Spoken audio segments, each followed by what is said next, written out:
మీద మన వాళ్ళందరూ అక్కడికి వెళ్తుంటారు. వీళ్ళు సంపదను సృష్టిస్తారా అమెరికాకి? వాళ్ళ సంపదను సృష్టించుకుంటున్నారా? రెండు రకాలుగా జరుగుతుందండి. ఎందుకంటే ఇప్పుడు ఒక వ్యక్తి అక్కడ ఉద్యోగం చేస్తున్నప్పుడు కంపల్సరీ గవర్నమెంట్కి ఎంతో కొంత ట్యాక్స్ కట్టాల్సినటువంటి రూల్ అయితే ఉంటుంది. ఎట్ ద సేమ్ టైము వాళ్ళు కూడా ఏం చేస్తున్నారు ఏంటంటే, ఇప్పుడు మన ఇండియన్ కరెన్సీతో పోల్చుకుంటే ఆ డాలర్ అనేది అంత గొప్పగా ఉంది కాబట్టి దాని గురించి వెళ్ళి అక్కడ వాళ్ళకి సంపాదించి పెడుతున్నారు, మనకి వాళ్ళు సెల్ఫ్గా కూడా సంపాదించుకుంటున్నారు. కాకపోతే ఇంకొక ఇంపార్టెంట్ పాయింట్ ఏంటంటే, ఇక్కడ ఇప్పుడు ఏదైతే కన్సల్టెన్సీస్ ఉన్నాయో అక్కడ మల్టిపుల్ హైరార్కీ ఉంటుంది. ఓకే, ఒక ఎంప్లాయర్ నుంచి వాడు ఇంకొక ఎంప్లాయర్ ట్యాగ్ అవుతాడు. అక్కడ నుంచి ఎండ్ క్లయింట్కి వచ్చేసరికి ఒక 3 to 4 లేయర్స్ ఉంటున్నాయి. సో అందులో ఆ ఒక వ్యక్తికి వచ్చేది చాలా తక్కువ అయిపోతుంది. వాడు కష్టపడి ఉద్యోగం చేస్తున్నప్పటికీ కూడా ఈ నెంబర్ ఆఫ్ లేయర్స్ అనేది ఉండడం వల్ల అటు ట్యాక్స్ అయితే వాళ్ళకి వచ్చేది 100% ఎంత రావాలో గవర్నమెంట్కి అయితే వెళ్తుంది, కానీ ఎవరైతే వర్క్ చేస్తున్నారో అతనికి ఇబ్బందిగా ఉంది. మీరు ఏమంటారు? కరెక్ట్ అనేది లేయర్స్ ప్రాబ్లం, కన్సల్టింగ్లో లేయర్స్ ప్రాబ్లం ఉంది ఖచ్చితంగా. ఒక ఎండ్ క్లయింట్కి ఇప్పుడు ఎగ్జాంపుల్ నా దగ్గర ఆల్మోస్ట్ దగ్గర 160 మంది పనిచేస్తున్నారు. ఆ 160 మంది దాదాపు 70 మంది కన్సల్టింగ్ ద్వారా వస్తారు. ఆ కన్సల్టింగ్ ద్వారా వచ్చే వాళ్ళు లేయర్స్ ద్వారా ఉంటారనమాట. మనం లెట్స్ ఎగ్జాంపుల్ ఒక ఫుల్ స్టాక్ డెవలపర్ స్కిల్కి $100 మనం ఇస్తున్నాం అనుకోండి. మనం ప్రైమ్ వెండర్కి $100 ఇస్తాం. ప్రైమ్ వెండర్ ఏం చేస్తాడు, 30% పెట్టుకొని $70 మధ్యలోడికి ఇస్తాడు. $70 ఆ మధ్యలోడు ఏం చేస్తాడు, $10 పెట్టుకొని డైరెక్ట్ క్యాండిడేట్ ఎంప్లాయర్కి $60 ఇస్తాడు. $60 ఏం చేస్తాడు, $60 80-20 అంటాడు. ఎందుకంటే క్యాండిడేట్ ఎంప్లాయర్ కూడా బతకాలి కదా, 80-20 అంటాడు. 80-20 అనగానే $12 ఎంత వస్తుంది, $48 వస్తుంది. అంటే యాక్చువల్గా క్యాండిడేట్ ఫుల్ స్టాక్ డెవలపర్ వాడి కష్టం మీద సంపాదించేది $100 అయితే వాడికి వచ్చేది $48 మాత్రమే. మళ్ళీ ఆ $48 ట్యాక్స్ కడతాడు.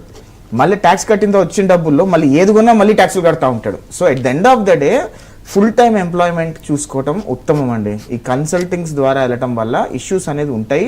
కాకపోతే కన్సల్టింగ్ ద్వారా కూడా మీ ఎంప్లాయర్ డైరెక్ట్ ప్రైమ్ వెండర్ అయ్యి ఉంటే, ప్రైమ్ వెండర్షిప్ ఉన్న కన్సల్టెంట్స్, ప్రైమ్ వెండర్షిప్ ఉన్న ఎంప్లాయర్స్ దగ్గర చేరటం అనేది చాలా ఉత్తమం. ఈ ప్రైమ్ వెండర్స్ లేని ఎంప్లాయర్స్ దగ్గర చేరటం అనేది డెఫినెట్లీ నాట్ సజెస్టబుల్ అని నేనైతే ఖచ్చితంగా అమెరికాలో ఉన్న H-1B ఎంప్లాయర్స్ అందరికి కూడా చెప్పే అవకాశం ఉంటుంది. అంటే ఇప్పుడు అందరికి కూడా ఫుల్ టైం దొరకపోవచ్చు, ప్లస్ ₹1 ఇక్కడికి వచ్చి $45 ఉంది, ట్యాక్స్లు కట్టాలి. You cannot avoid death and taxes అనేది ఒక ఫేమస్ సేయింగ్ ఇన్ యూఎస్. ఇప్పుడు ఇదే మీరు అన్నారు కదా, H-1B వీసా వల్ల అక్కడ వాళ్ళకు మేలు జరుగుతుందా, లేకపోతే మన ఎంప్లాయీస్ సంపద సృష్టిస్తున్నారా, సంపద సంపాదించుకుంటున్నారా? అదే అన్నారు కదా. అదే ఇప్పుడు జరిగేది అక్కడ ఏంటంటే డిస్ప్యూట్ ఎక్కడ వచ్చిందని అంటే, ఇప్పుడు వివేక్ రామస్వామి, తర్వాత మస్క్, తర్వాత ఈ శ్రీరామకృష్ణన్ వీళ్ళందరినీ ఏమంటారంటే, వీళ్ళంతా కార్పొరేట్ మ్యాగ్నెట్స్ H-1B వీసా మీద చీప్ లేబర్ తీసుకొని వీళ్ళంతా సృష్టించుకున్నారు డబ్బులు. నిన్న శాండర్స్ కూడా పెద్ద స్టేట్మెంట్ ఇచ్చారు. శాండర్స్ అన్నాడు, కానీ శాండర్స్కి ఏంటంటే దాని కౌంటర్ ఏంటంటే, ఎలాన్ మస్క్ అవ్వచ్చు, సుందర్ పిచాయ్ అవ్వచ్చు, సత్యా నాదెళ్ల అవ్వచ్చు, వీరు కూడా H-1B మీదే వీళ్ళే అక్కడ సంపద సృష్టించారు. మీకు మిమ్మల్ని మీరు బిలియనర్స్ అవడంలో వీళ్ళ భాగం కూడా ఉన్నది, వీళ్ళు సంపాదించుకోవడానికి వచ్చారు కానీ మీకు సంపద ఎక్కువ సృష్టించారు అన్నారు. అది కరెక్ట్. ఇప్పుడు అందుకే రెండు రకాలు చూడాల్సి వస్తుంది. వీళ్ళు పోయి అక్కడ సంపద సృష్టిస్తున్నారు, ఆ సంపద సృష్టించింది ఎవరికి పోతుంది అనేది పాయింట్. ఇప్పుడు ఇక్కడ ఉద్యోగాలు పోతున్నాయి.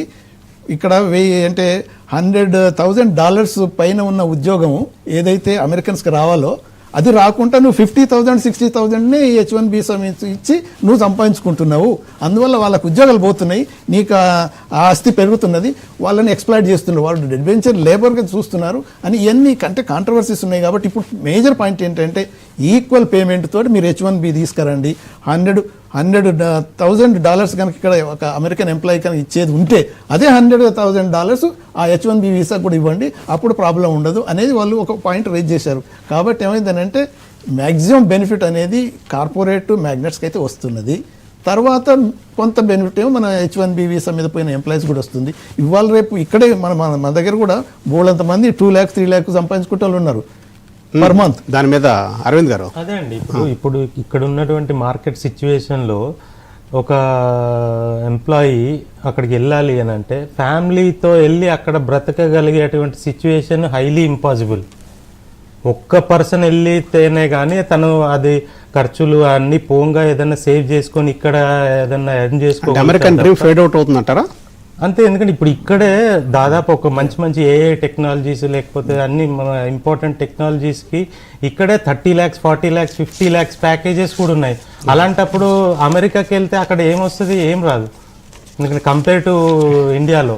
సార్ ఇప్పుడు అక్కడికి ఆల్మోస్ట్ అంటే ఇక్కడ నీకు కానీ టాలెంట్ ఉంటే ఇండియాలో కూడా same kind of salary you can make అనేది ఒక వర్షన్ అయితే ఉంది.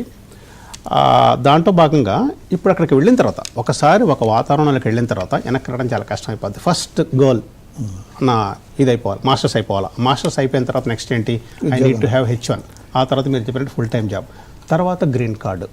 ఈ గ్రీన్ కార్డ్ అనేది చాలా టఫ్ అని చెప్తుంటారు. 15 నుంచి 16 సంవత్సరాలు పడుతుందంటారు, కొన్ని లక్షల మంది వెయిట్ చేస్తుంటారు, అయినా అక్కడే వెయిట్ చేస్తారు. What is the magic in that green card? Sir యాక్చువల్గా ఫస్ట్ గ్రీన్ కార్డ్ అటెంప్ట్ చేసే ముందు H1B వీసాలు ముందు ఉన్నట్టు అమెరికాలో ముందు 15 years బ్యాక్ ఉన్న లైఫ్ ఇప్పుడు లేదు. Very clear.